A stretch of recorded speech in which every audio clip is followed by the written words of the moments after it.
Good afternoon, Facebook, people, group, live, everyone, the peeps. Thank you for joining us for this Facebook Live. Welcome to Co-Parenting in Harmony Facebook Live, where I address and answer your big questions when it comes to co-parenting with the mother or the father of your child, and step parenting as well, bonus parents. My name is Anna Janone. I am a co-parenting coach, 2 times bestseller author. I'm on a mission to help parents navigate the tricky terrain of co-parenting and guide you to help you find ways to heal on your path of co-parenting so you can co-parent in harmony, because it's all about healing first, all the wounds. So in today's Facebook Live, it's about yours, mine, ours, and a baseball game by Kimberly Boales. She will share her story of her co-parenting experiences and the ripple effect it has on her family. Her full story is in my book, Co-Parenting in Harmony, Creating a Ripple Effect, bestseller. And this book contains a teaching stories and principles shared with parents going through some of the transitions of their lives. So thank you for joining in, and I'm going to add in Kimberly. So let's add in Kimberly to our Facebook Live. Okay, here she is. There she goes. Add in. And she's coming on soon. I'm really pleased that she's taking the time to do this. Hi. Hi, Kimberly. Thank you so Hi. much for taking the time to come on to talk about your amazing story. So absolutely. So let me introduce you to our audience.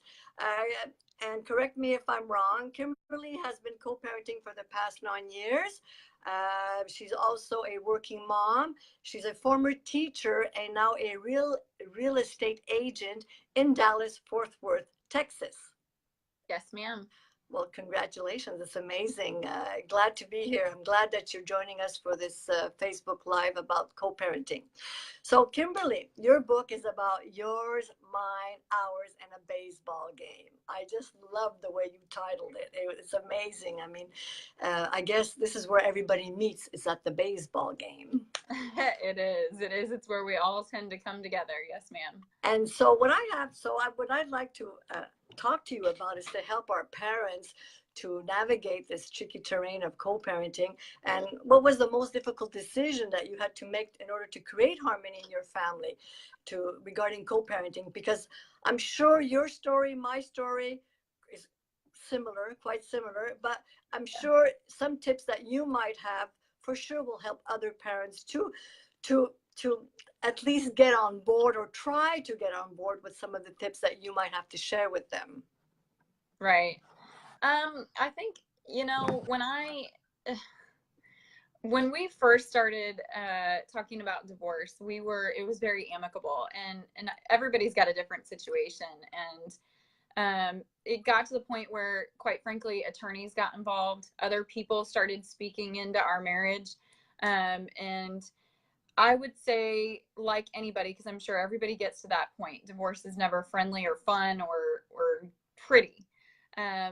Ours got ugly for a little bit, and we had to both make a decision. I would say probably me more. I don't know about my son's dad, but I had to make the decision to not be angry and to not make my child suffer for something that he had nothing to do with. And I think that for me, and I'm not going to speak for everybody, but what I notice and what I experienced as well is when we get divorced, we're so wrapped up in our anger and what happened to us or what didn't happen to us or what went wrong.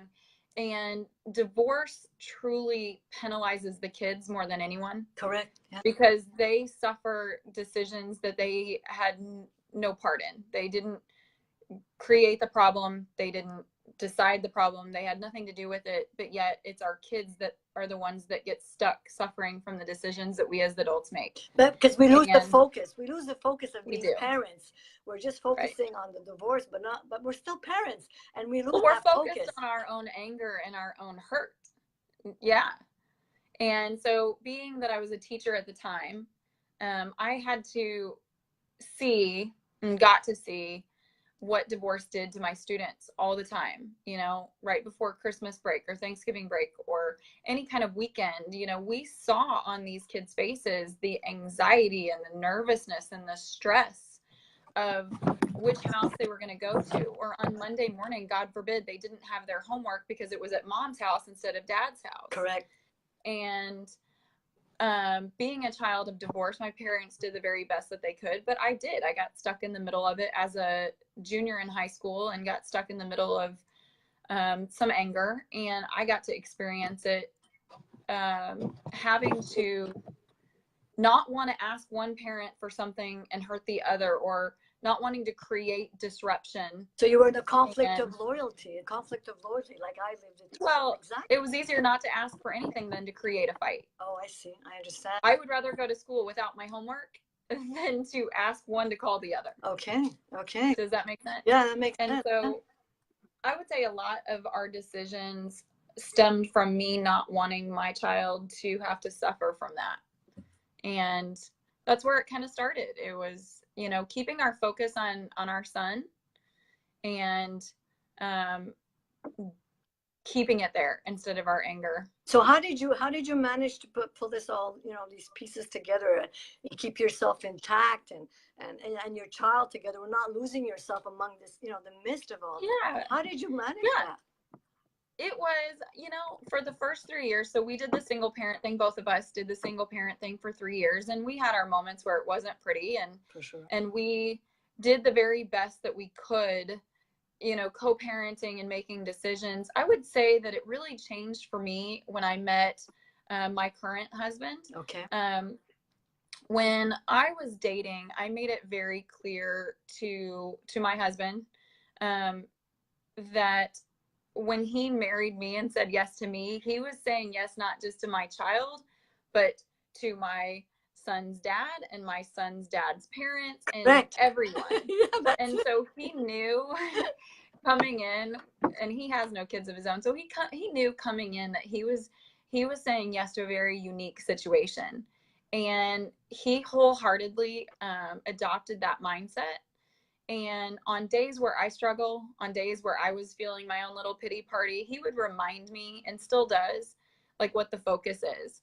Or if we'd be having a discussion or something would be going on with our son, he would remind me, hey, you need to call his dad, and you guys need to get on the phone, and you guys need to go have this discussion, and you need to make a decision together. Wow. So he never met him. Your current husband never met him. That's amazing. No. That is amazing. It is. It's amazing. And a combination of that grace that he showed us, you know, and that space that he gave us to figure things out, and the encouragement that he gave us, helped all of our families to come together and say, hey, this is actually something beautiful that we can all be a part of. And when going to the baseball game, when Caden started getting into sports, it was a unique opportunity for us to all come together. Same thing for us as well. When my oldest son started his hockey, that's when we all started to meet. Yeah, we were getting used to each other, seeing each other together on the benches and after the games and talking with each other. Yes, it's a good place for that. Absolutely. And what ended up happening, and what was really kind of amusing about it is, and I'm going to plug my phone in as it's starting to die. You don't notice it at first, but you notice people watching, right? You always know when people are watching. It's this weird sensation. And I started noticing people watching us. And now, if you haven't read the story, guys, imagine this for a second. My son's out playing baseball, and I've got my husband there, my son's dad there, my parents there, so my mom and dad, who are divorced but still friends. Sometimes my husband's parents would be there, my son's grandparents, dad's grandparents, and then sometimes the new wife's grandparents. So we would have 14, 15, 16, 18 people there. And then I'm going to just call him by name, Adam, my ex-husband. He has 2 kids with his wife. And so there's all of us here, and everybody's watching us, and they're all kind of like, who's related with who here, right? And they will eventually someone will be friends with me and say, okay, we have to ask this question, like, who is related to who? Like, who's the parent? because you're all cheering and we can't tell. They actually thought that my son's dad and I were brother and sister. Wow. That's and amazing. I'm like, That's oh, amazing. that's the ex. That's the dad. Because my husband's off playing with my ex-husband's kids and helping his wife manage the kids so that we as the parents can be focused wholeheartedly on our son. Wow. And so I have a question to ask you. Yeah. Did you ever feel jealous in this thing? I mean, knowing that your present husband is off helping your ex-husband's wife with the kids, or having this new woman come in and loving your child. Did you ever feel any jealousy? Feel threatened that your place is going to be taken away, or your son will not love you as much as he will love the other person? I mean, did you ever have these feelings now that you talked about it? I can see how people would. In this case, no, I didn't. I was so relieved that, and so excited that that the person that I spent, several years with and made a baby with found another woman who made him happy. And they had children, and I was so excited that she loves our son so much and guides him. And now I did get jealous when my son said, I want her to teach me how to drive because you're not very good. She's the better driver of the two, so fine. But no, I love seeing my husband, Trent, my current husband, play with their kids. We love playing with them. They're amazing. They're adorable kids. And again, the kids have nothing to do with adult decisions. Exactly. And all they need to know is that they're loved and cared for, and they can grow and prosper. Because unfortunately, when kids don't know they're loved, and when kids get stuck in the middle of divorce, they don't thrive. Exactly. And the first place that it shows up, it's not at home. It shows up at school. Correct. It shows up in their grades. It shows up in the way that they react to teachers and adults. You being a teacher, you being a former teacher, I'm sure you've seen this pattern in the classroom. Yes. And kids, when their parents don't get along, they mistrust adults. Okay. They mistrust people in authority. And so we knew that, we were prepared for that. And so we do everything we can to just provide all the kids, regardless of who's who and who's related. We just provide them with as much love and support and entertainment and whatever. Now, when Caden gets in trouble, he gets the double dose, because when he gets in trouble at one house, he gets in trouble at both. I see. So that would be another piece of advice that if you can get along and you can create this harmony, when Caden gets in trouble at school, we get on the phone. It's on speakerphone. He's got mom and dad both there. He's having to answer for whatever he did. And if he's grounded at my house from electronics or whatever, he's grounded at his dad's too. So there's no hiding at one house or the other, or choosing, I'm going to be at dad's house because he's more lenient, or none of that happens. It is across the board.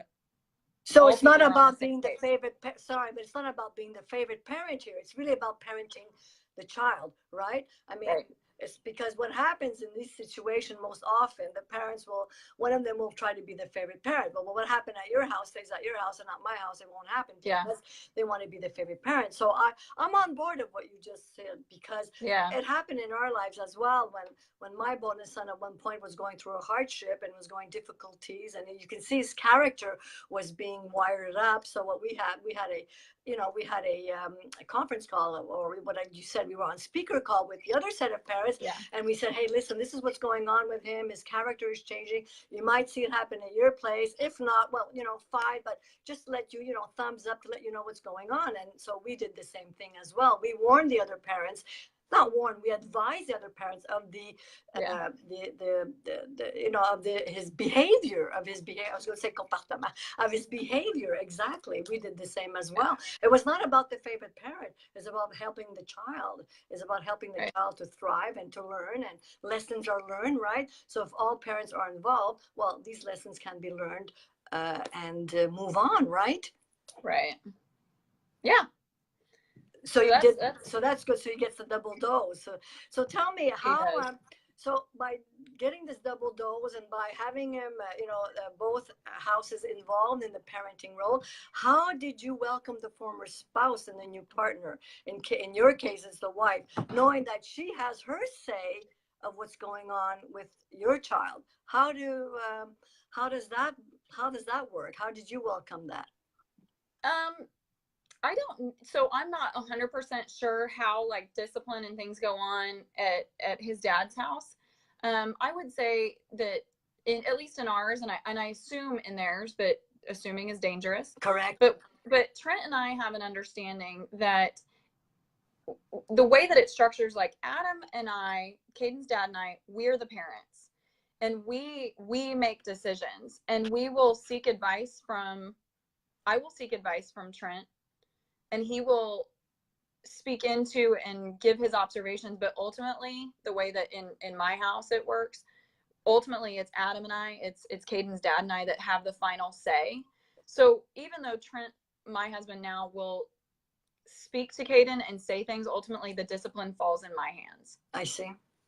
So he will say things, he will give his guidance, but our extended parts of our family really are more the shelter, the mentors more than the parents, if that makes sense. And so again, it's, does that create any conflict between you and your present husband right now within, like, about disciplining? No? Okay. No. I mean, now from the man standpoint, there are certain things, if I'm not there and he's home with him, or it's the two of them, he has full authority to do what he thinks is right. Correct. But when it comes to a decision that all of us are involved in, it comes down to mom and dad. Okay. And does your child respect your present husband? Is he respectful? Absolutely. I would say their relationship, he respects him as a disciplinarian, but right now he's in that phase where he's now in middle school and he's playing football, and my husband, his stepdad, is a football coach. And so their relationship is more one of like coach, son. So he looks to him more as like a mentor and someone that's guiding him rather than parenting him. We have so much similarities. I mean, that's the thing with us. My husband, my present husband, and my bonus son's bonus dad as well. They were both coaching him at hockey. They were both behind the benches and coaching him. I mean, it's amazing to see them both, working together as a team and showing the child that, hey, we don't have to be angry. We don't have to be hateful. Like you said, it's all about the child, and we did the same thing. It was amazing. While us, the moms, we were sitting behind the other bench and watching our husbands coaching our common son. I mean, it was amazing. I mean they thrive, they thrive. And so how old is your son now? He's 9 years old now, right? No, he's 12. He'll be 13 in January. And how old was he when you both divorced? 2 going on 3. And was that full custody 50-50 at the time at 2? No, we did like the expanded standard where it was pretty close to 50-50 how we worked it out. But for the most part during the school week, he's in one place, he's with me. And then every Thursday and every other weekend or whatever it is, he's with his dad. When we first got divorced, we were very like, here's what the divorce papers say. This is when you get him. And This is when you don't. And we stuck to that pretty firmly for the first couple years, because I would, the frustration, the anger, and some of that was helps still a lot. there. It helps a lot. It's consistency, right? Consistency. So that helps a lot. Yeah. We over the time and with our schedules and with, all the different things that we do, we started to realize that sometimes if we had something great coming up, or we were going out of town, like, hey, do you mind if we take them on this trip? Sure. If they need to be flexible with some dates and we need to move some things around, great. Sure. So I don't even know what my divorce decree says anymore. We follow it, but we don't. So it's really right now, it's just what works for the schedule, what's convenient. Yeah, exactly. What does Caden have going on? For the child. So again, he's really making a lot of decisions about where he wants to be or what's going on. If he has something going on at his dad's house or friends, go for it. Go. Like, you're very flexible. We're very flexible with each other. We do respect each other's time too, though. That's good. At the beginning, like when you were talking about, with the frustration, all that, how about the bad mouthing? How did that happen? I mean, we're all human beings, right? We all human beings. Sometimes we can slip. I mean, it happens, right? It's only normal. Yeah.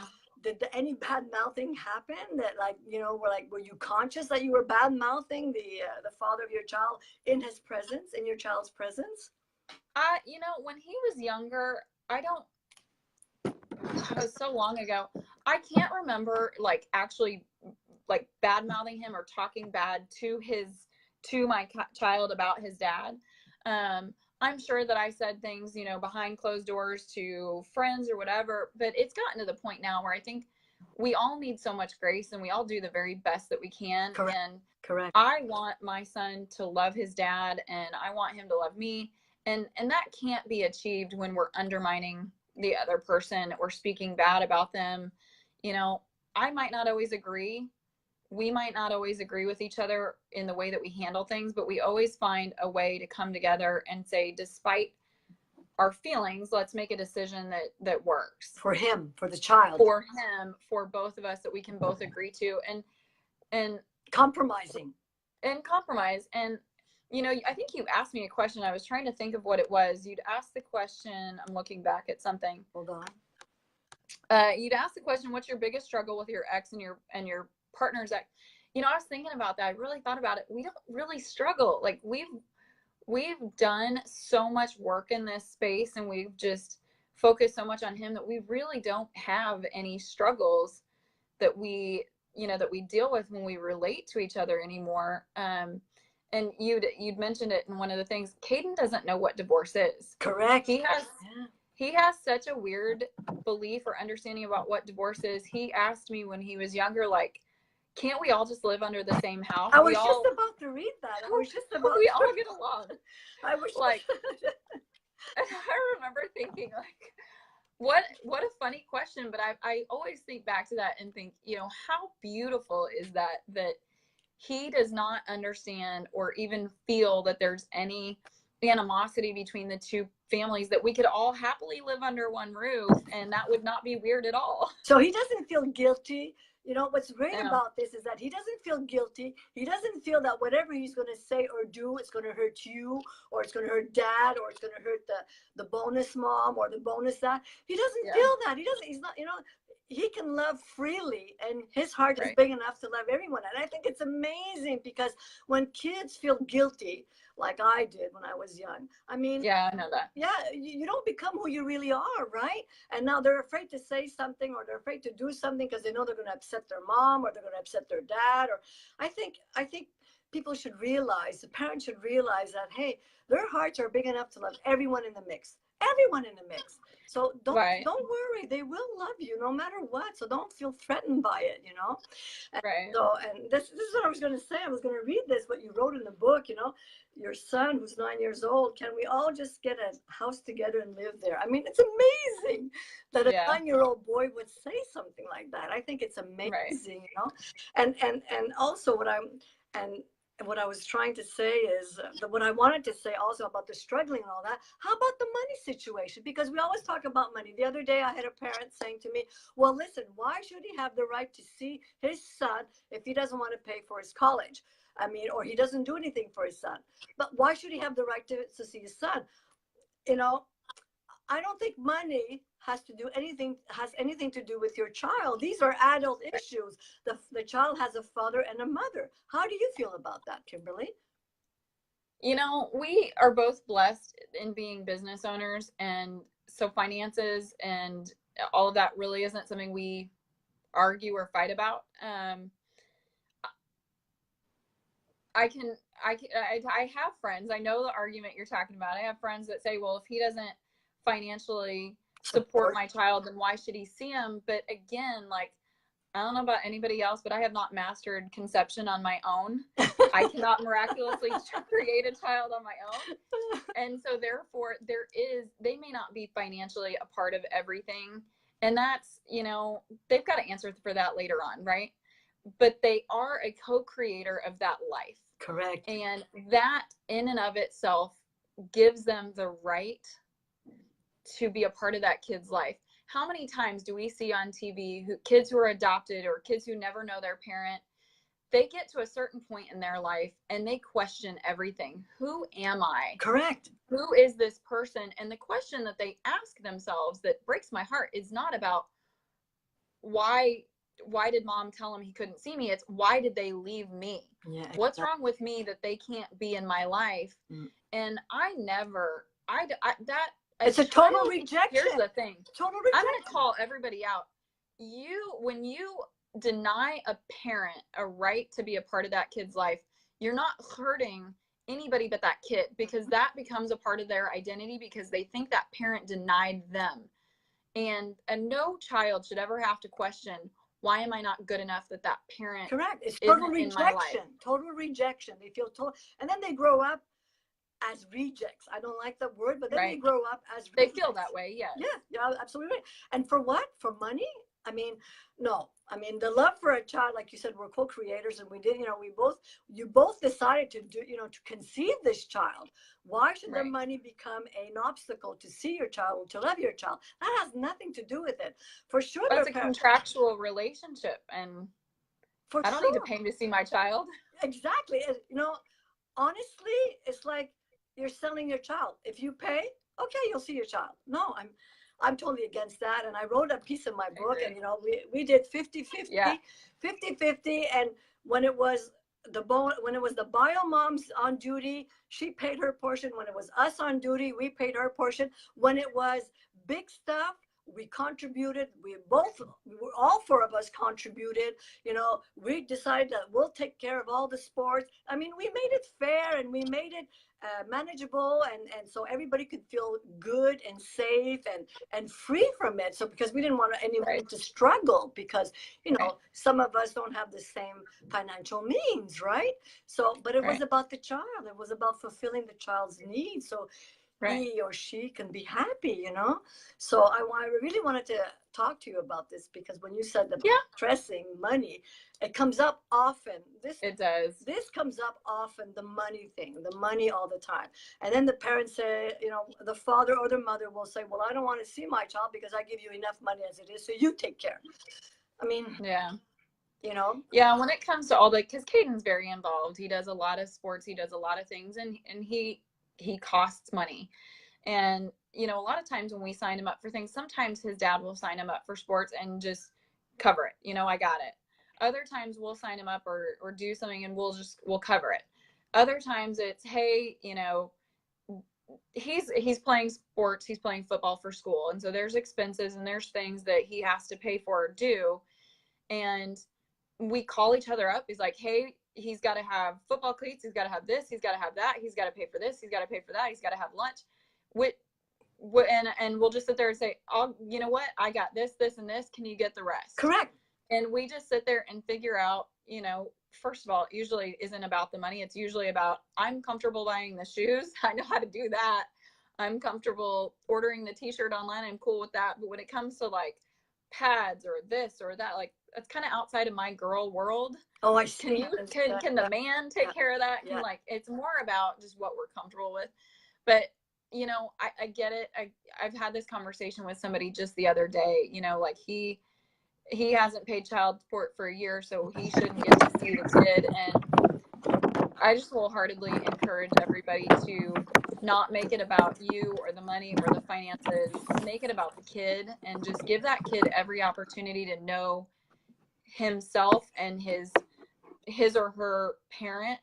You're making a more well-rounded person when they know all the players in the family. Because I lived with this when I was a child. We were on welfare. My mother, when they divorced, we were on welfare, and it wasn't easy for my mom to get any money whatsoever on my father, or me wanting a coat or whatever, and it wasn't fun to live like that. It wasn't fun knowing, well, I'll pay half of the coat, ask your father to pay for the other half.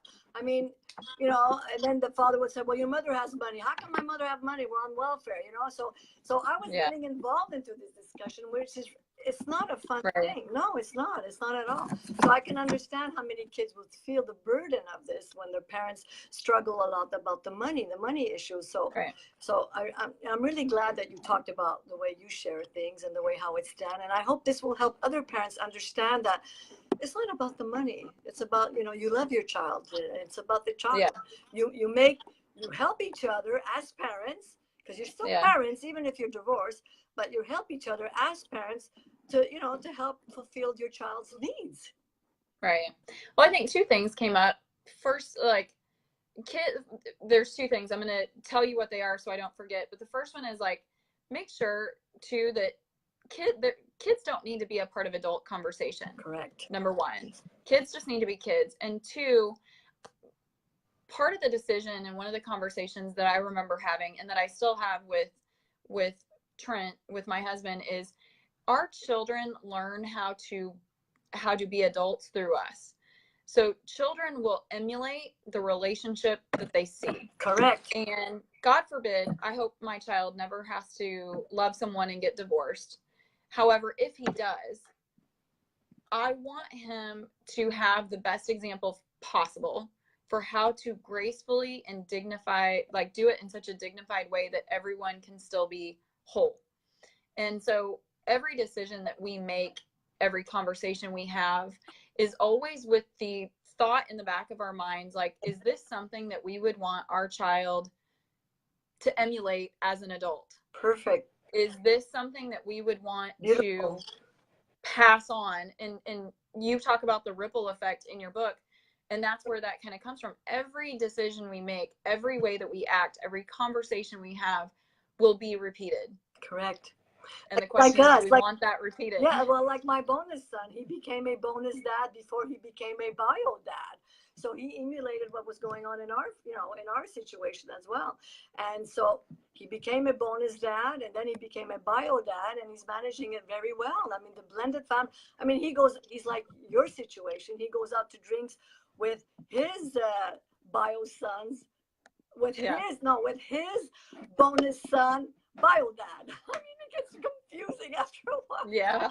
Anyways, before we wrap up, every parent wants a beautiful dream for their child, right? No matter divorced or together. What's the most beautiful dream you'd like to have for your child? I know you talked about it just a few minutes ago, but what's the biggest dream you wish for your child? My dream for my son is that he is excited about his life and that he does everything that he wants to do.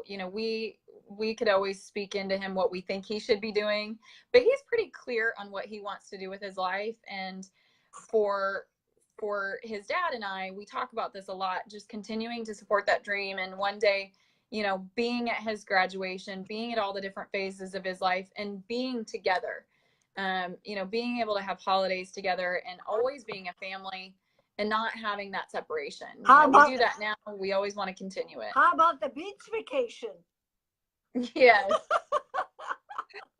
We've started doing birthdays together, like actual sit down dinner birthdays together. So he's really championing having like our first Thanksgiving together and, having a whole family holiday. So we're working on that. It's not that nobody wants to, it's usually schedules and getting everybody together. But exactly. Great. But my dream for him is just that he continues to grow and that every milestone that we're, hand in hand, hugging and all in a group, just there supporting his journey and him never having to pick and choose. Oh, that's beautiful. Very well said. Beautiful. Thank you. So that wraps up our Facebook Live today of co-parenting. Perfect. And thank you so much, Kimberly, for sharing your story in this book, Co-Parenting. Absolutely. It's a fantastic story. Thank you so much. And thank you for sharing your story, for talking about all the well, it's amazing. I mean, like you said, it's not about the struggle. It's really about the child and what you're doing for your child. I am so proud of you and the whole family. Thank you. Thank you so much. And I hope your story will help other people to leave the resentment, put that aside, let go of the hard feelings and the anger and move forward into co-parenting and harmony. Right.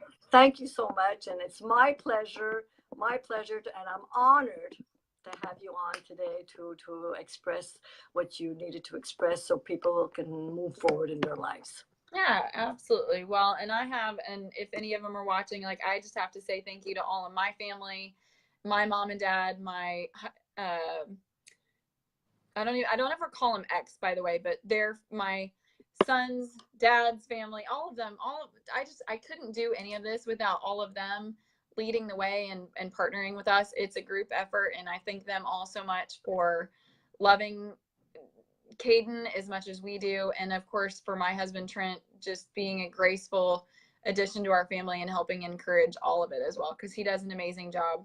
By the way, do you have a nickname? Because my nickname in the blended family, my husband's I'm getting mixed up. It's always hard to know what to call everybody.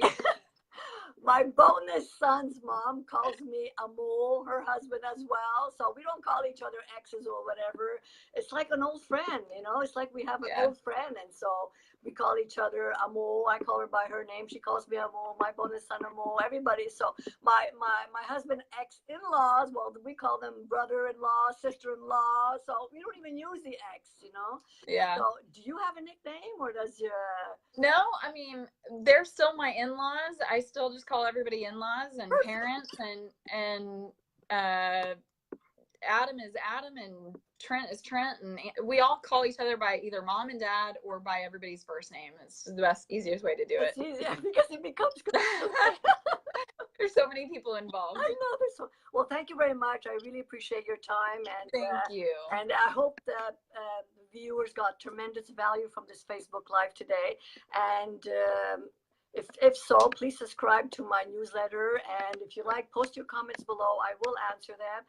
And if you need craving and additional support, please visit my website, www.annajanone.com. I will put the link below. And I believe in you. I do. I believe in you. And I know that everyone who's listening can and do have the willpower to do better. They do. They do. They do. They do. And I love that you're speaking out on this topic. It's something that absolutely needs to be talked about. So thank you for all that you are doing to change families as well. My honor. Thank you. It's about making a difference in our children's life and also in the parents' life so they can move forward with their lives as well. Absolutely. Thank you very much, Kimberly. Love Bye. you, hugs and kisses. Yes. Bye. Bye. Bye.